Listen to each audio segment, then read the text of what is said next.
hoopinhoops.com. As I've always said, please like the content. I certainly appreciate it. And also, you could also subscribe. Now, I know you've not heard from me all season long. The number of projects I've had to undertake has been crazy, and it somewhat still is.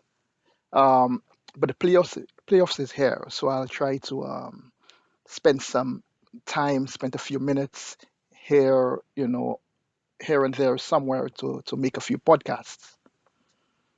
Despite not producing anything, I have still heard some of the chatter.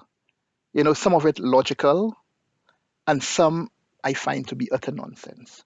For example, there's this one guy, I will have to go back and look, but he referenced some article that showed some star players, along with the number of players on the top 75 lists they defeated in the playoffs. And this guy went on to say that Kobe was um, a better star because he defeated more players on that top 75 list.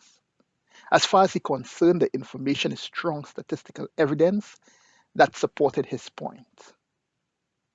Now, I understand from his point of view that what he said was perfect, and the information supported his point. But I also understand for anyone who's done any real analysis for years knows that what he's saying is ridiculous. I don't want to spend too much time on that because, you know, I want to focus on the playoffs. So I'll just say a couple quick things. Um, the top 75 list is an opinion list.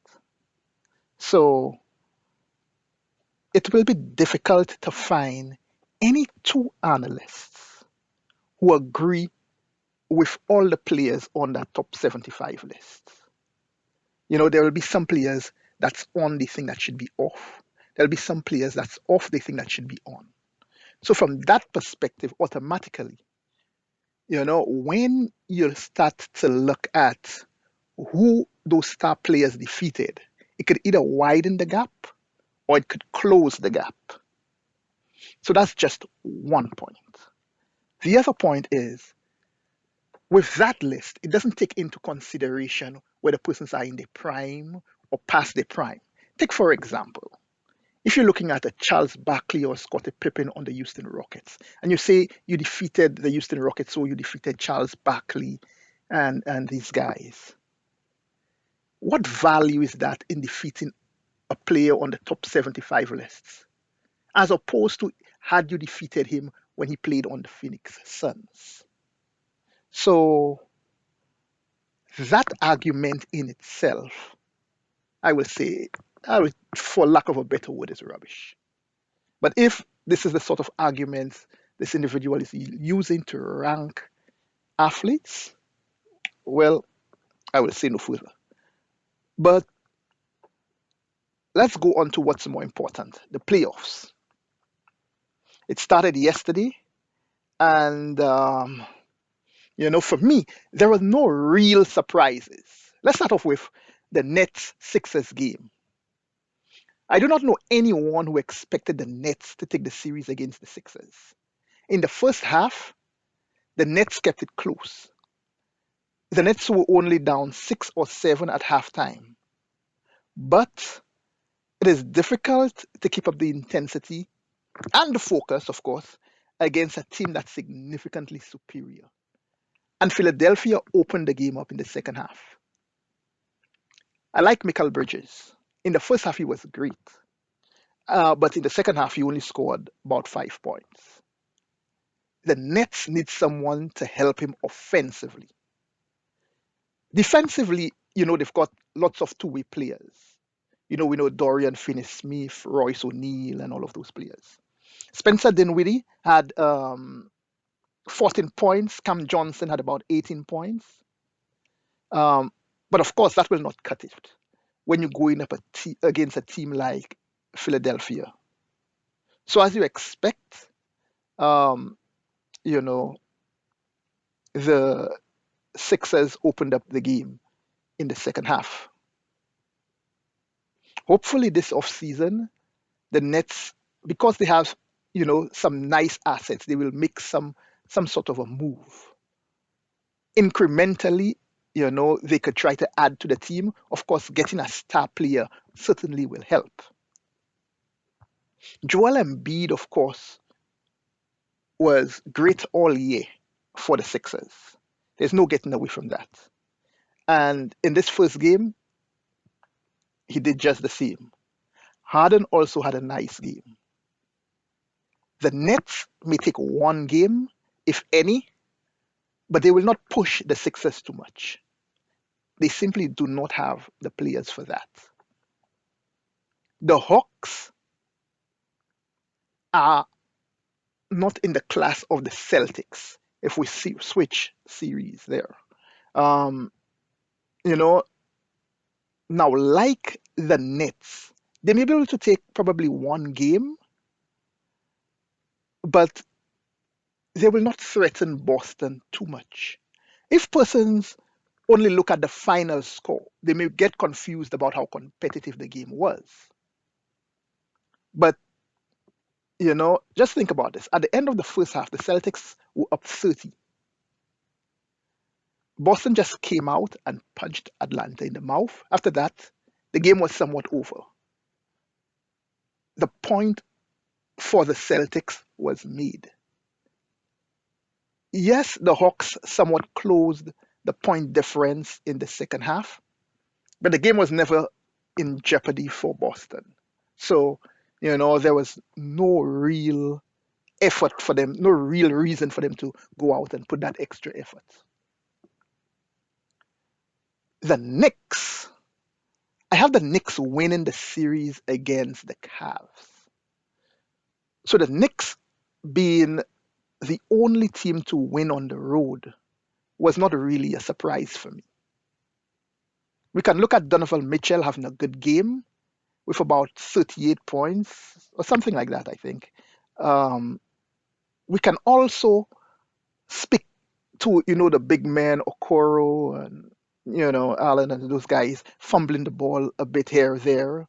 Um, Darius Garland not being the scoring guard we know he can be.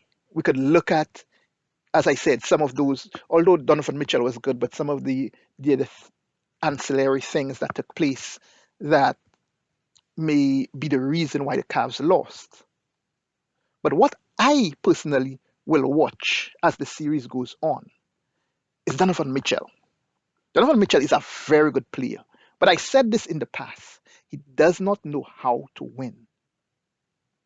I'm not saying this, you know, because, you know, I kind of want to bash Donovan Mitchell a little bit because Donovan Mitchell, I like his game and he has a thirst for learning.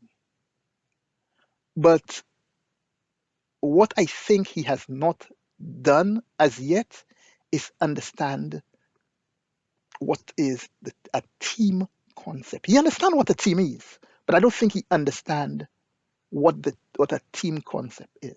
Donovan will get his points. We know that. He will get it. He's a good player, a very good player, and he certainly will get his points. But the difference is, you know, knowing how to make the team better. And we saw that in Utah. He will get his. He will get his points, you know. But for some reason, the team kept underachieving. Now we know Darius Garland can score. We saw um, Mobley. We saw how good he is. All this is before Mitchell arrived. But even with the sacrifice, and obviously you have to sacrifice when you get a player of Mitchell caliber, but the synergy needs to be better. And again, what I am saying is that understanding of the team concept has to be better. Donovan Mitchell does not have to be everything all the time. He needs to pick his spots. He needs to understand the times in the game when he needs to take over.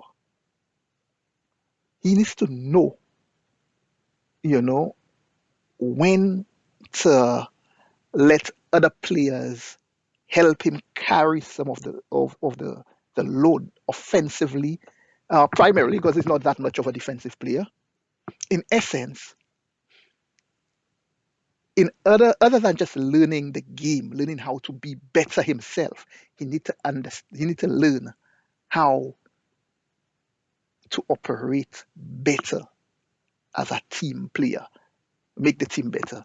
And I'm certain, he may see some more success from that regard. On the next end, we could look at Jalen Brunson being just what the Knicks needed.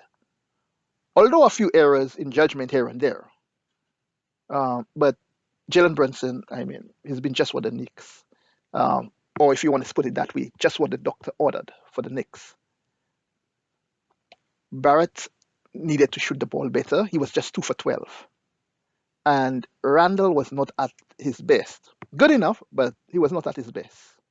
One cannot blame Randall, of course, too much, because this is his first game back from injury, and he did well enough. What we need to watch is whether persons will force Randall to use both hands as a means of taking away his effectiveness. We know which hand he likes to go to, but that's for a different show. And quickly was 0 for 5, so that might not happen again. Let me sidetrack just a little bit. I hear some analysts say that it's a shame that Dallas let Brunson go when you watch what he's doing for the Knicks. And of course, we know what he's doing for the Knicks. There's no need to go back over that. But it is sad to listen to some of these experienced analysts speak. It's almost as if they have a split personality. I know, you know, they know what they're saying. But this is the problem here. It is no secret. Jalen Brunson was not staying in Dallas. That's common news. And these analysts knows that.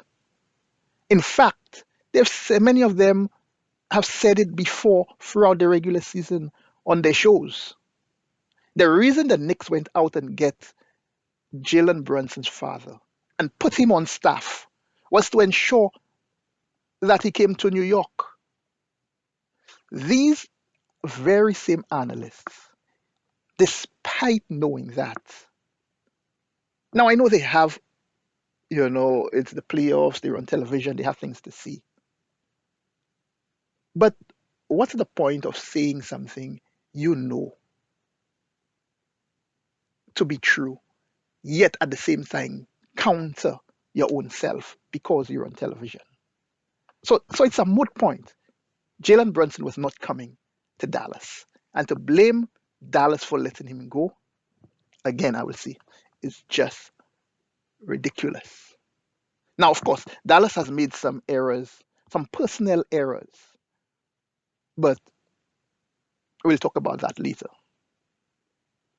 The Golden State Warriors versus Sacramento game, again, for me, not a surprise.